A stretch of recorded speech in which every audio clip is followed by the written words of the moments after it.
This morning, a vast congregation, which included many members of the university family, gathered at a memorial service to Dr. Harry Wesley Smith, who died last Friday. For almost all of his adult life, certainly for 35 years, since 1946 until his retirement in 1981, he was an officer of this university. For many of those years, he was clerk of the Senate and academic registrar. And it was one of his cherished duties as academic registrar to make all the arrangements for an occasion such as this. And it is therefore appropriate that on this occasion, in this great hall of the university which he loved and served so well, that we should remember him with respect and with affection.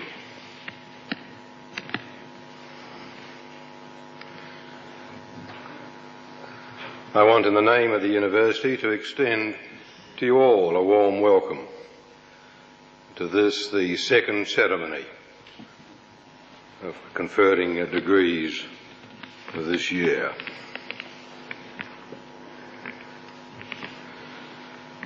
It's not inappropriate to refer to it as a ceremony.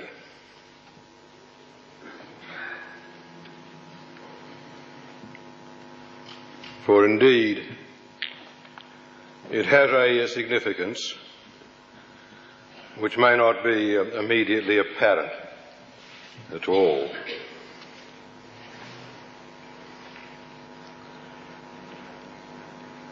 It may appear to many, and particularly, I suppose, to some of the new graduates, as something in the nature of a passing out parade, a personal recognition of their successful conclusion of particular courses of study. But it is, of course, much more than that. I hope you will pay special attention to the language in which the Dean presents the candidates for admission.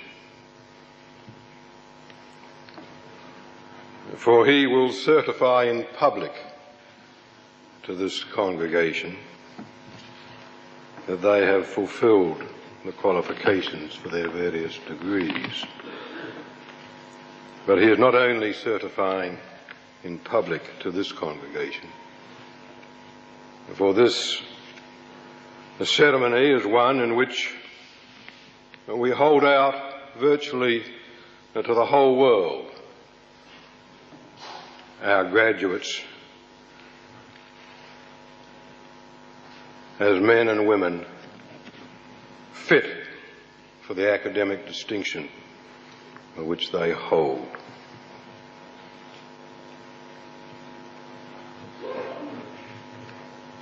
And perhaps that is one reason why some of you who do not perhaps have other close associations with the university might sometimes wonder why we are so jealous and so concerned to maintain what we perceive to be appropriate academic standards.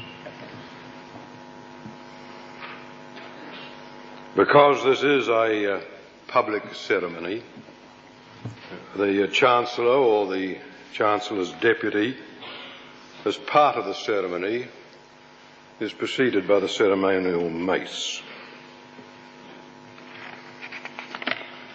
It is customarily carried by a young graduate who in one way or another has earned distinction.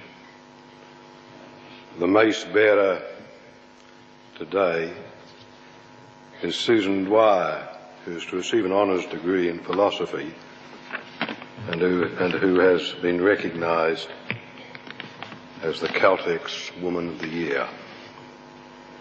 And I'm sure you would wish to congratulate her.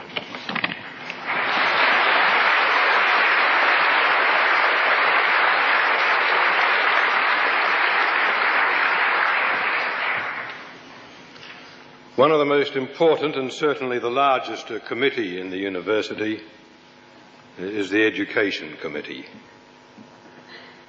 So large indeed that I suppose there are some who would question whether it is properly designated a committee at all.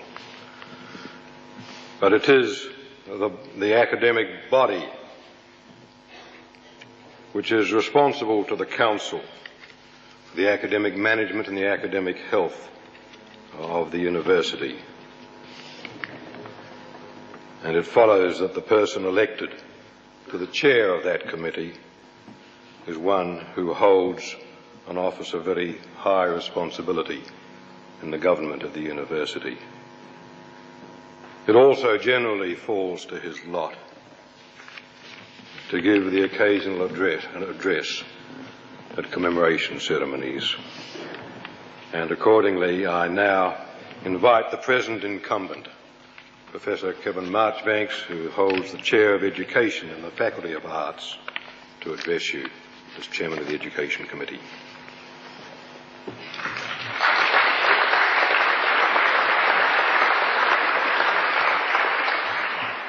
Deputy Chancellor, members of the Council and Senate, ladies and gentlemen and graduands, Commemoration Day is indeed a splendid occasion. It represents the fulfilment and celebration of a long period of study that started in those now distant primary school days. Commemoration Day will be for many of you the symbolic end of your formal education. It is an appropriate time, therefore, to reflect for a moment on those experiences in your life that were responsible for you reaching this university. To recall those creative and challenging people who seemed to propel you effortlessly to this place, but also to reminisce about those events that appeared to be designed intentionally to dampen your enthusiasm for learning. As you remember your primary school days, for example, you may be able to identify with Winston Churchill, who of his first day at school recalls, "I was taken into a room and told to sit at a desk. All the other boys were out of doors, and I was alone with the teacher. He produced a thin green book filled with words in different types of print. 'You have never done any Latin before, have you?' he said. 'No, sir. This is a Latin grammar book.' He opened it at a well-thumbed page. 'You must learn this,' he said, pointing to a number of words in a frame of lines. 'I will come back in half an hour and see what you know.' Behold me then on a gloomy evening with an aching heart, seated in front of the first declension, mensa a table, mensa o table, mensum a table, mensae of a table, mensae to or for a table, mensa by, with, or from a table. What on earth did it mean? Where was the sense in it? It seemed absolute rigmarole to me. However, there was one thing I could always do. I could learn by heart, and I thereupon proceeded, as far as my private sorrows would allow, to memorize the acrostic-looking task which had been set me. In due course the teacher returned. 'Have you learnt it?' he asked. 'I think I can say it, sir,' I replied, and I gabbled it off. He seemed so satisfied with this that I was emboldened to ask a question. 'What does it mean, sir?' 'It means what it says, mensa a table.' 'But,' I repeated, 'what does it mean?' 'Mensa means a table,' he answered. 'Then why does mensa also mean o table?' I inquired. 'And what does o table mean?' 'Mensa o table, you would use that in addressing a table, in invoking a table. And then seeing that he was not carrying me with him, you would use that in speaking to a table.' "But I never do," I blurted out in honest amazement. "If you are impertinent, you will be punished, and punished, let me tell you, very severely," was his conclusive rejoinder. How I hated this school, and what a life of anxiety I lived there for more than 2 years. I counted the days and the hours to the end of every term, when I should return home from this hateful servitude and range my soldiers in line of battle on the nursery floor. Hopefully, your memories of your earliest school influences will be more exhilarating than those of Churchill's. Also, when you recall your high school days, perhaps you will have more joyous memories than those of the writer Nicholas Montserrat. When he records his experiences in secondary school, he remembers with great dejection that most of my schooling was very dull. There were subjects I didn't like, such as geography, which was a parroted recital of the principal rivers of Europe, the highest mountains in the Himalayas, comparative rainfalls east of the Urals. We never came within spitting distance of realizing the magical places we were talking about. History was kings and queens, battles and revolts. But once again, there were things and people on a flat list, never things and people in the round. It was the same with poetry. Poetry was something to be learned by heart, then repeated in a sing-song chorus, dull to perform, and no doubt maddening to listen to. We did poetry, just as we were later to do Shakespeare. One was very lucky to make an escape without loathing them both. The way we were coached to recite the poem, How They Brought the Good News from Ghent away, was another poetic letdown. The thundering hoofbeats in that second line. I galloped, Dirk galloped, we galloped all three. Good speed, cried the watch as we galloped on through. Those words were lost forever in a sprightly display of soprano elocution. We never even found out what the good news was and why there was such a terrible hurry. Montserrat goes on to say about his school, if you did anything wrong, you were beaten. If you were slow in answering, you were beaten. If you forgot anything, you were beaten. If you hadn't been beaten for some time, you were beaten. But Montserrat's story has a pleasant ending for him. He notes that it is good to think that the bullies and teachers of the school are now beginning to die off. Such news always gives me a nice warm feeling. When I read their obituaries, I raise my hat and fail to send a wreath. The only reason I would like to believe in hell is so that these selected candidates may fry in it. It is likely, however, that most of you graduating today will not have recollections of teachers that concur so unhappily with those of Churchill or Montserrat. Instead, it is likely that as you contemplate your schooling, teachers will emerge who created stimulating learning experiences for you. Indeed, it is hoped that you may be able to express an affection for some, or at least one, of your teachers, as the poet C. Day Lewis has done. He recalls that, in my second last year in school, I came under one of the finest teachers the school has ever had. He was red-faced, fat, wheezing, and jovial. He looked like a carousing monk. Personality bulged out of him as ebulliently as his body bulged in his clothes, which were copiously stained with food. He had no problems of discipline, and his classroom order kept itself as we were carried along, buffeted forward by the irresistible cataract of his scholarship. Moreover, he had a set of engaging prejudices, which he paraded freely for our delectation.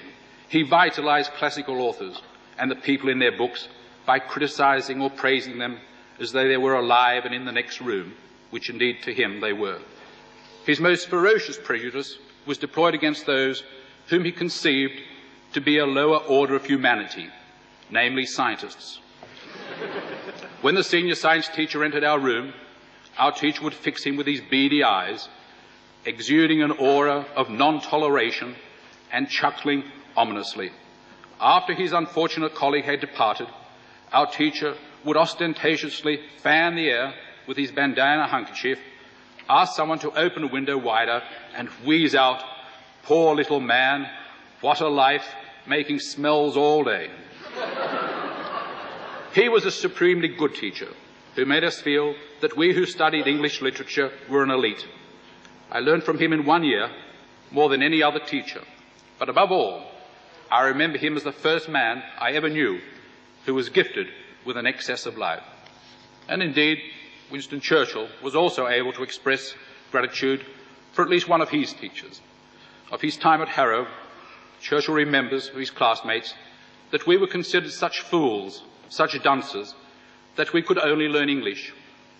My teacher, Mr. Somerville, a most delightful man to whom my debt is great, was charged with the duty of teaching the stupidest boys the most disregarded thing, namely to write mere English. He knew how to do it. He taught it as no one else has ever taught it. Mr. Somerville had a system of his own. He took a fairly long sentence and broke it up into its parts by means of black, red, blue and green inks. It was a kind of drill. We did it almost daily. As I remained in the class 3 times longer than anyone else, I had 3 times as much of it. I learned it thoroughly. Thus I got into my bones the essential structure of the ordinary English sentence, which is a noble thing. Naturally, I am biased in favour of children learning English.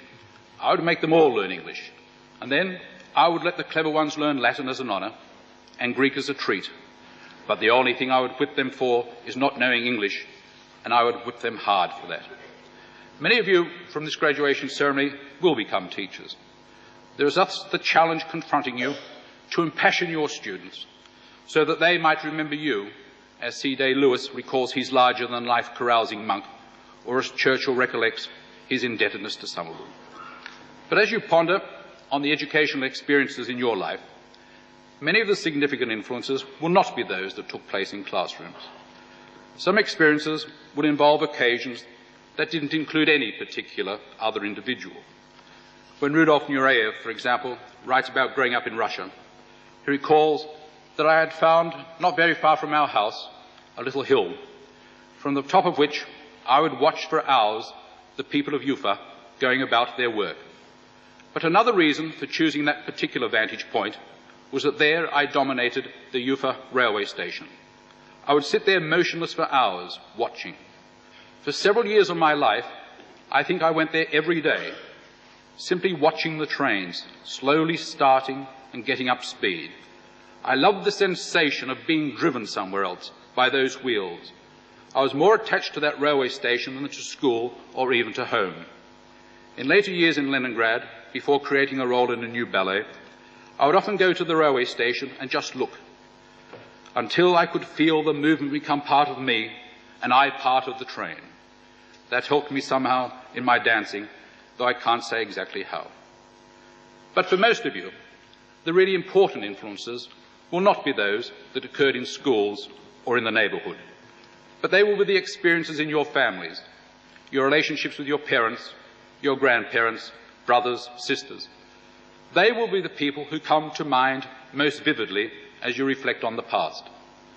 Hopefully, your memories will be more cheerful than those of Dame Edith Sitwell, who recalls that I was unpopular with my parents from the moment of my birth. And hopefully, they'll be more pleasurable than those of Field Marshal Montgomery, who states rather emphatically that certainly I can say that my own childhood was unhappy. This was due to a clash of wills between my mother and myself. My early life was a series of fierce battles, from which my mother invariably emerged the victor. If I could not be seen anywhere, she would say, "Go and find out what Bernard is doing and tell him to stop it." No doubt, many of you, however, will be able to identify strongly with the opera singer Pavarotti, who remembers that my childhood was ideal. Our family had very little, but I could not imagine having any more. From my earliest recollection, I was engulfed with love and affection. Of all the people who cared about me, my grandmother was the central figure. She was a wonderful woman. I adored her. She had the final word on most family matters. She rarely restrained or disciplined me, but treated me like a little wild animal, a precious animal, one with a soul. My grandmother was not an educated woman, but she was intelligent and philosophical. She made me feel wonderful. And similarly, the anthropologist Margaret Mead recalls her grandmother with great affection. She recollects, "My paternal grandmother, who lived with us, was the most decisive influence in my life. She sat at the centre of our household. Her room was the place to which we immediately went when we came in from playing or home from school. She commanded respect and obedience by her complete expectation that she would be obeyed. She became my model when in later life I tried to formulate a role for the modern parent. I never expected any teacher to know as much as my grandmother did. She was a wonderful storyteller, and she had a set of priceless stories that were exciting and stimulating. Perhaps nothing is more valuable for a child than living with a grandparent who is loving, and my grandmother was indeed loving. And for others of you, the home of Agatha Christie might be the type of family you recall with affection and gratitude. She notes that one of the luckiest things that can happen to you in life is to have a happy childhood. Looking back, I feel that our house was truly a happy house. This was largely due to my father, who was a very agreeable man, but by modern standards, who would probably not be approved of, as he was also a lazy man. He left our house every morning and went to his club. He returned home for lunch, and in the afternoon went back to the club and played cards all afternoon. He returned to the house in time for dinner. He was indeed a much-loved man, yet he had no outstanding characteristics. He was not particularly intelligent, but he had a great sense of humour, and he easily made people laugh. My mother was entirely different.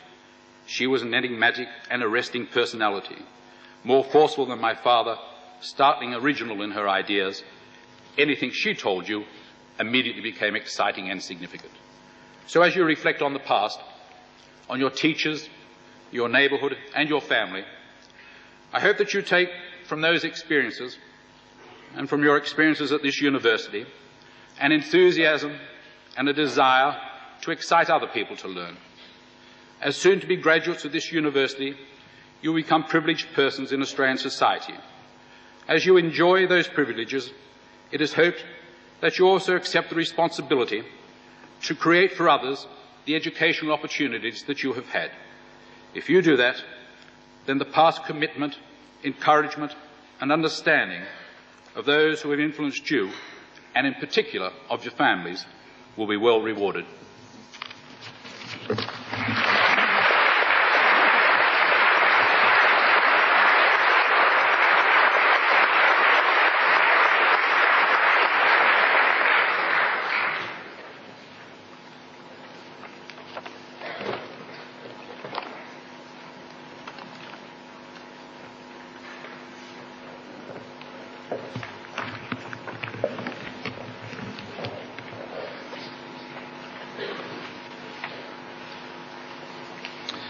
Deputy Chancellor, Vice-Chancellor and members of the Council and Senate of the University of Adelaide, I present to you as fit and proper persons to be admitted to degrees in the Faculty of Arts 318 candidates, and I certify to you and to the whole University that all have fulfilled the conditions prescribed for admission to the degree for which I present them. By virtue of the authority committed to me, I admit each of you, upon your presentation to me by the Dean, to the rank and privileges of a holder of the degree in the University of Adelaide for which you are so presented.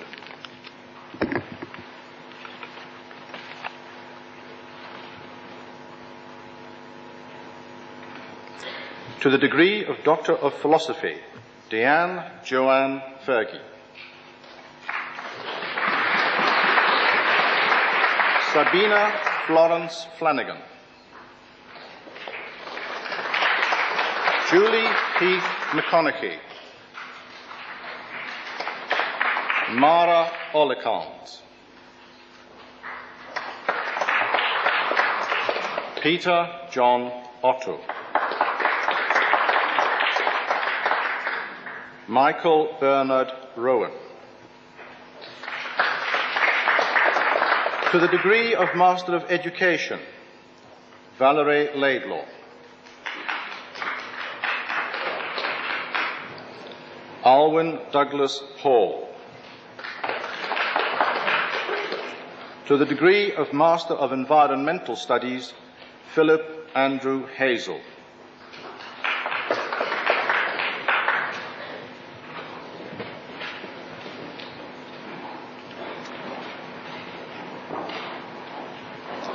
To the honours degree of Bachelor of Arts, Yvonne Evanthia Angelakis.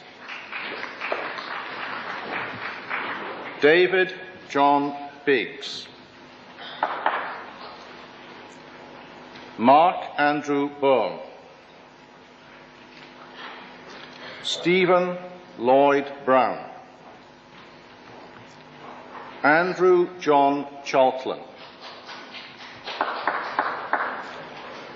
Antonia Coleman, Esther Ruth Dangerfield, Susan Jane Dwyer,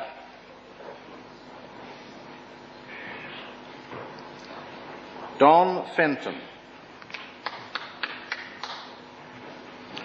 Eugene Patrick Flynn, Elizabeth Ann Foreman, Janet K. Garrick, Helen Louise Gibbs, Frances Jane Guerin, David Jeffrey Derrick Hart, Anne Elizabeth Hyatt, Jane Hill, Christopher James Hogan, Paul Andrew Kyriakou, Panagiato Kyriakalakos, Josephine Dean Laffin, Savina Karen Lee, Nicola Ann Marshall, Bessie Morton,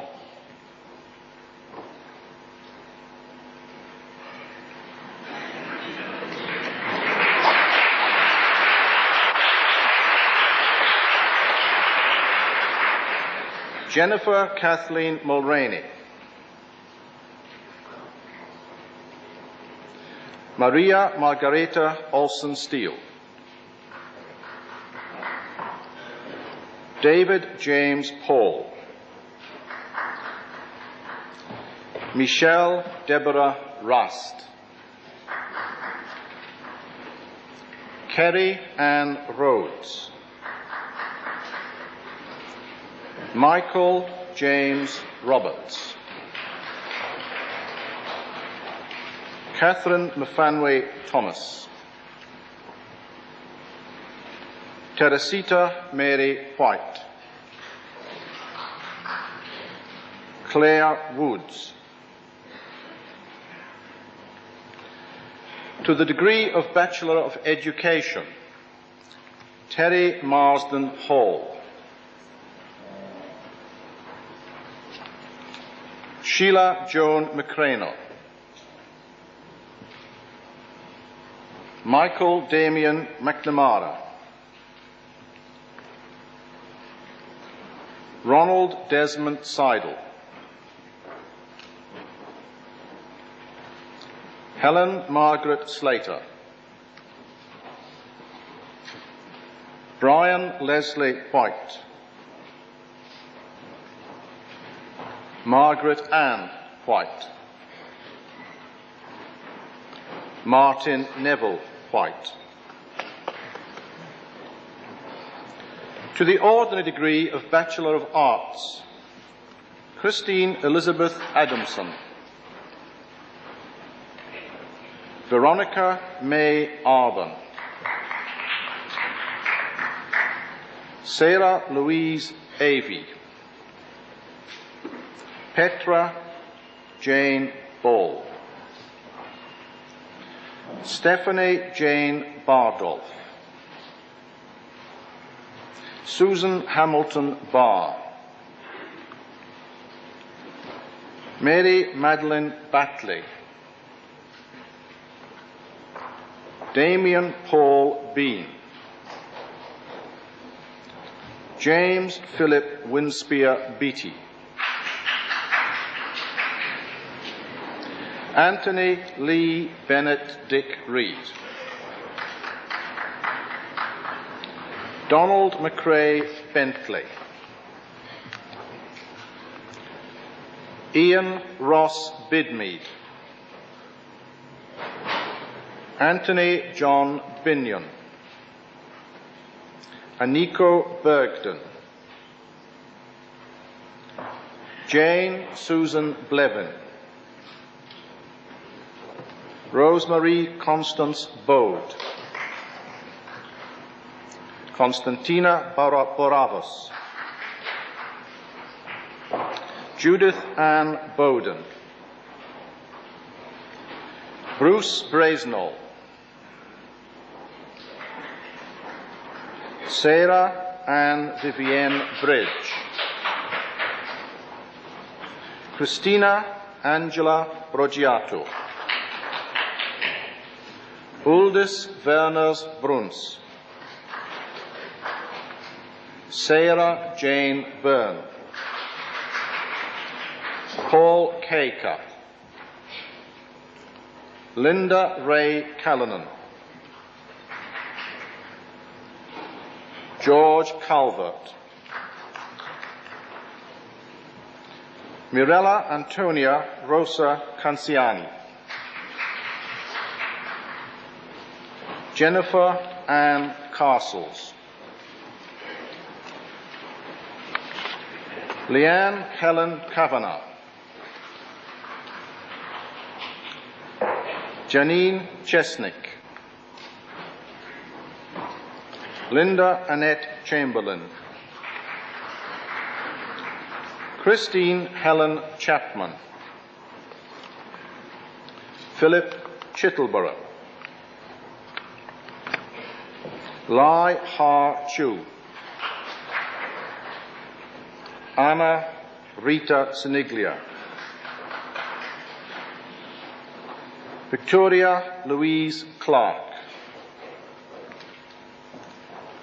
Pauline Forgan Coates, Gianna Teresa Colangelo, Naia Cominos, Claire Mary Conroy, Georgia Bernadine Constant, Natalie Ann Coombs, Danielle Louise Cornell, Philippa Teresa Cotton, Simon Crispin Curiton, Karen Mary Jean Dahl, Suzanne Marjorie Dallarup, Penelope Jean Daly, Velta Danbergs,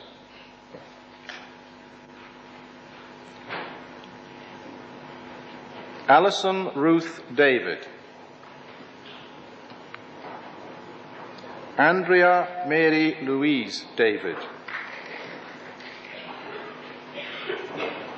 Kim Davies,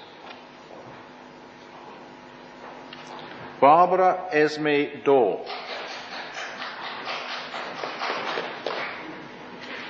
Meredith Claire Day, Julie Helen Dean, Christina Dempster, Jacqueline M.J. de Jombat-Falvey, Anna Christina Dollard, Paul Thomas Doman, Elizabeth Dowd, Michelle Claire Downey, Robin Mary Drake, Meredith Marie Duquesne,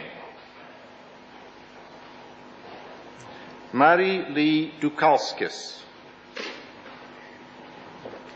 Raylene Dawn Durham, Selina Catherine Eggart, Trevor Peter Elberg, Carla Cecilia Ellenbrook, Patricia Ann Ellery, Elizabeth Louise Ellis, David Allen Eterovic, Antonia Evangelista, Paul Fabro, Maria Faitchin, Heather Ruth Farrant, Louise Marie Farrow, Eva Marie Fernando, Lisa Jane Ferry, Rosalie Jean Ferris, Anna Filipponi, Bronwyn Meredith Fisher, Corinna Flaschenberger, Suzanne Flaus, Jacqueline May Fletcher, Janet Louise Fletcher, Daniela Folese, Sally Jane Nancy Forward, Heather Ann Foster, Alexander John Fox, Alison May Franklin, Julie Ann Freeman, Jill Getcombe, Maria Garace, Timothy Edward Gerlach, Gina Elena Giannini,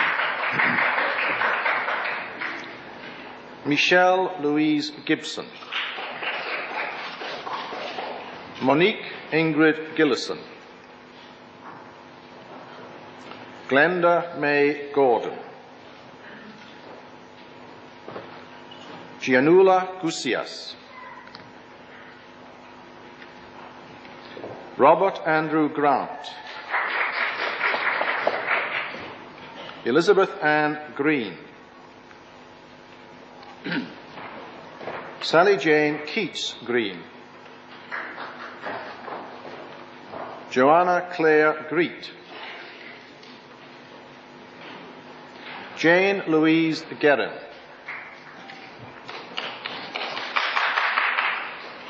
Elizabeth Ann Guilfoyle, Jonathan Julian Hainsworth, Sally Cormac Handby, Robin Elizabeth Hanson,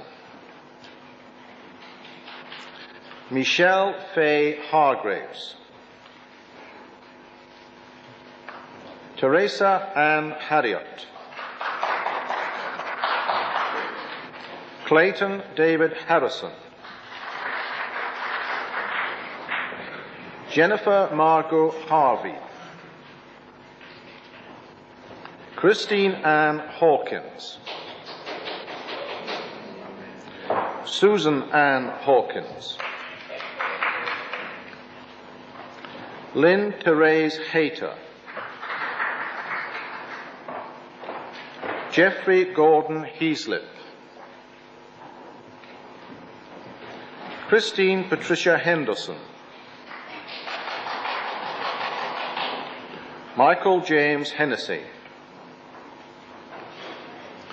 Lawrence Edwin Hill, Lynette Ann Hopley, James Albert Howe, Christopher Hudson, Hamish Hudson, Ashley John Humphreys. Timothy John Janetsky. Philomena Ann Johnson. Leanne K. Johnson. Catherine Phyllis Jones. Paula Lynn Jones. Susan Lynn Joyner. Zina Christine Kaleniuk.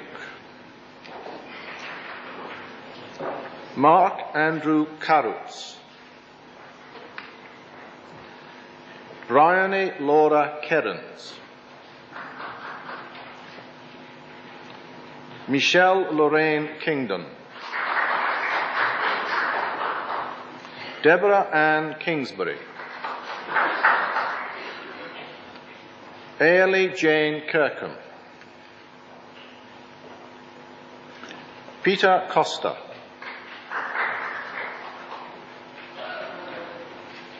Dorothy Evelyn Kotzur. Elvira Christine Kranick. Robert Gordon Lawton. Christine Janet Lee. Christine Frances Lebon. Marianne Leslie Lesnar. Jessica Lee. Lee Yuen Jett. Karen Michelle Lewis. Lim Boone Siel. Katrina Jane Lind. Louise Michelle Lindquist. Belinda Ann Lloyd. Jane Walker Logan. Maureen Veronica Lovick. Bibiana Macolino. Sean Elred McGarry.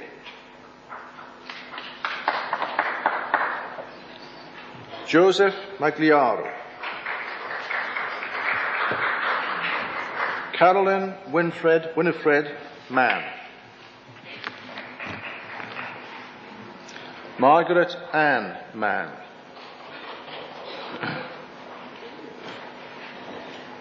Tanya Mann. Tina Mai Manick. Peter Marathokabatis.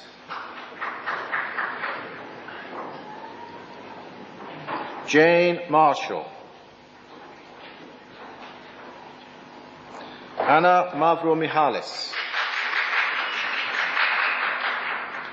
Marian Elizabeth D. McCulloch. Jacqueline Patricia McAvoy. Miriam Frances McGregor. Maddie Mackay. Maureen McKenna. Julie Mercuri. Susan Mihalopoulos. Noeline Ann Miltonoff. Carolyn Joy Milton. Jane Ann Isabella Mitchell. Alicia Jane Moller. Francis Joseph Moriarty. Kerry Lee Murray. Amanda Elizabeth Nettlebeck. Georgina Rosemary Now. Leonie Elizabeth Noland. Stephen Malcolm Oates. Keith Edward Ohm. Andrea K. Olson. Bronwyn Joy Oster. Stuart John Page. Shanthi Pandya. Ailsa Parsons. Karen Marie Patrick. Martin Ross Penhill. Rosemary Ann Fyland. Mary Carmel Paikusa. Loreto Puerio. Fiona Claire Powell. Louise Margaret Prest. Shian Price. Lee Alexander Bryce Radford. Susan Rayner. Daniel Rehorek. David Maxwell Richards. Paul Anthony Richardson. Catherine Jane Rogers. Rachel Lee Rosen. Annalisa Rosetto. Margaret Helen Roy. Marco Runjacic. Josephine Mary Ryan. Dale John Rycroft. Helen Elizabeth Sanders. Catherine Faye Saar. Rolf Hans Walter Schmidt.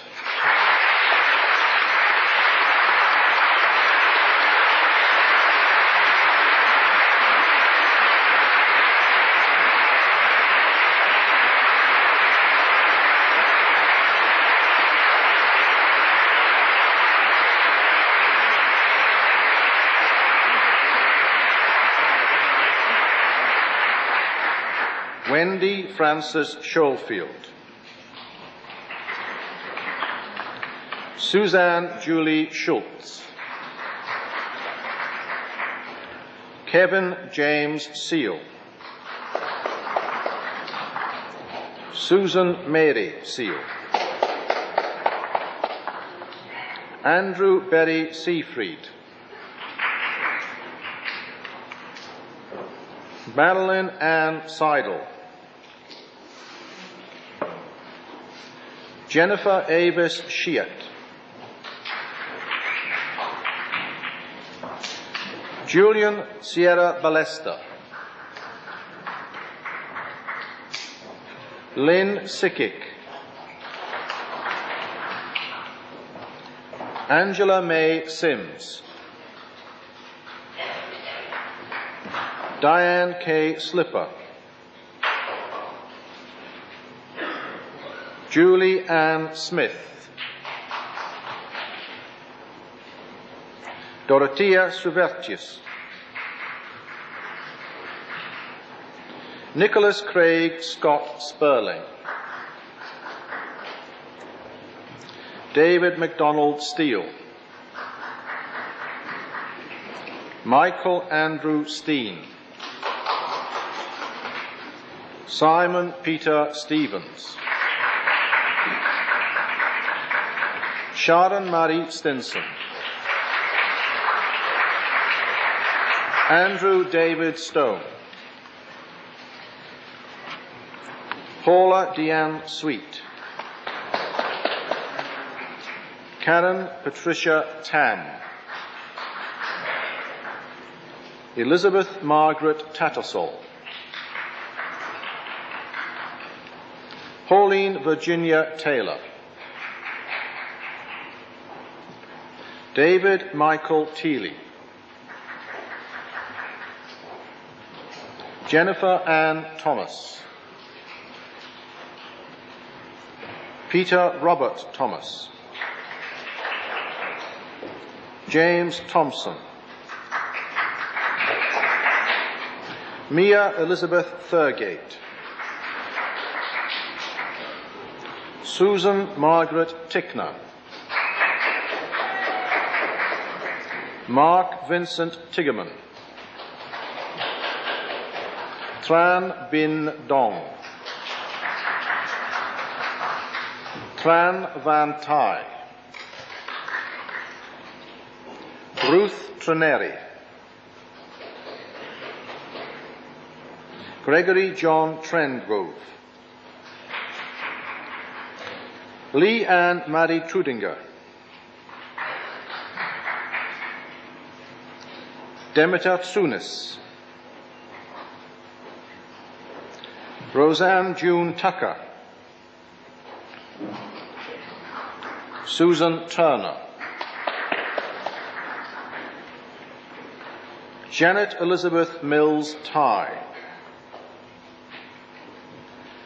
Gaynor Margaret Tyerman. Maureen Urban. Sandra Maike Jane Versure. Domenico Carlo Villani. Catherine Sonia Warcup. Sarah Mary Warneke. Diane Margaret Weir. Rosemary Barbara White. James Budgeon Williamson. Anne Prudence Wilson. Andrea Jean Winkleman. Judith Ann Wood. Adrienne Gertrude Wright. Matthew Anthony Young. Christopher William Zilm. Vicky Zoyes. Deborah Karen Zola.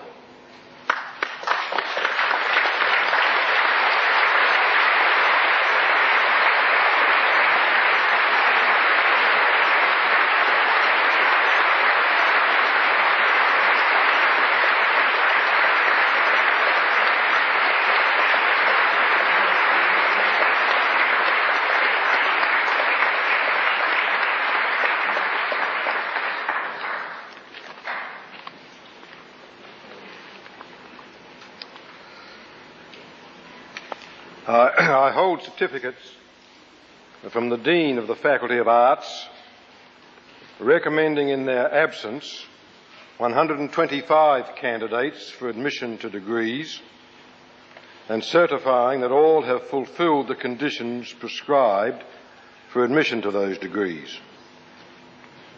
By virtue of the authority committed to me, I admit in their absence those candidates certified to me by the Dean as having fulfilled the conditions prescribed to the rank and privileges of holders of degrees in the University of Adelaide for which they are recommended. The names of those candidates are listed in the program.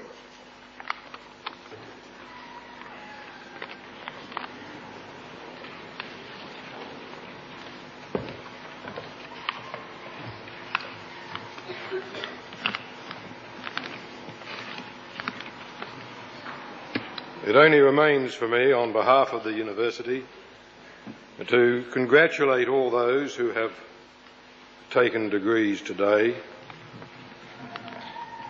to wish them success and satisfaction in whatever they may undertake in the future,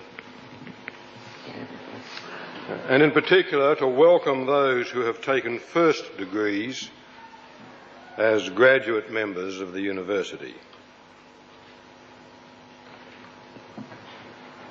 It may strike you as something of a paradox that you should be welcomed as graduate members of this body corporate on the very day upon which some of you think you are leaving it. Perhaps forever, but I hope not.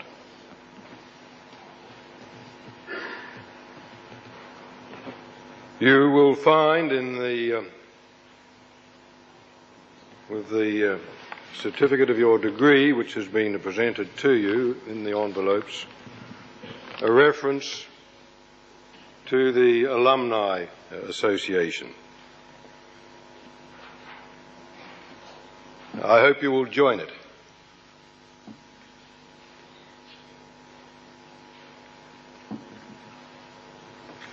It represents a development in this, and indeed in some other Australian universities, which, at least by comparison with some other universities in other countries, has been long in coming.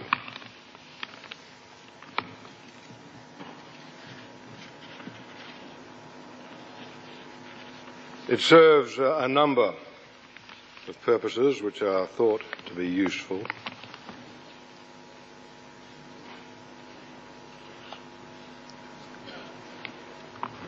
One of which, of course, is to help to keep you in touch with your university. But perhaps another, which is less apparent, to remind the members of the university community,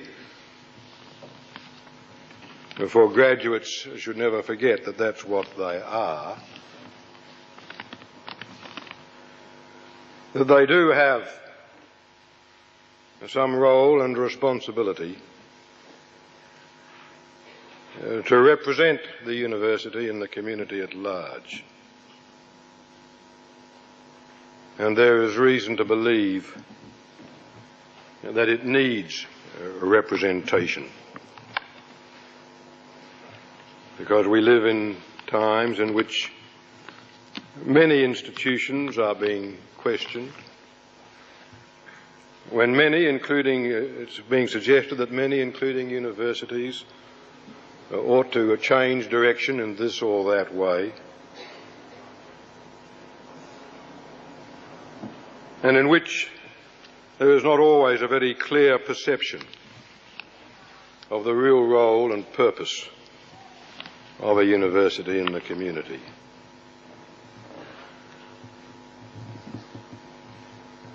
And perhaps the establishment and the building of the Alumni Association might help to dispel what sometimes appears to be misconceptions and misunderstandings of what it is that we are about.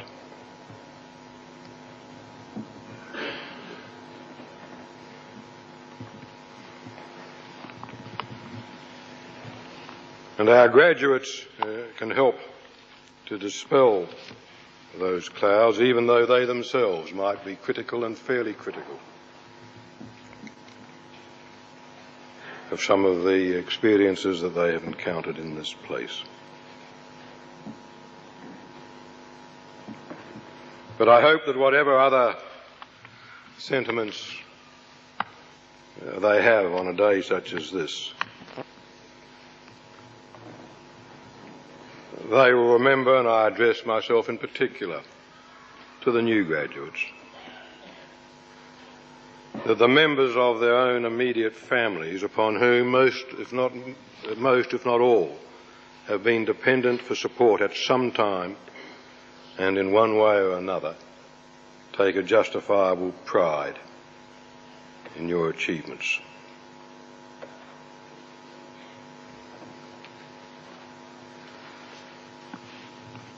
For you may remember when I speak of your own immediate families, but I also in my very opening words referred to the family of the university.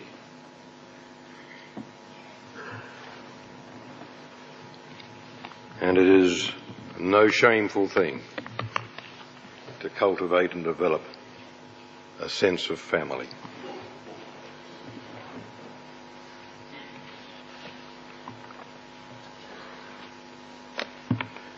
Before I close this ceremony, may I, on your behalf, thank Professor Marchbanks for his refreshing and interesting address, which I'm sure you will realise beneath its sometimes humorous references there lay a message of some importance.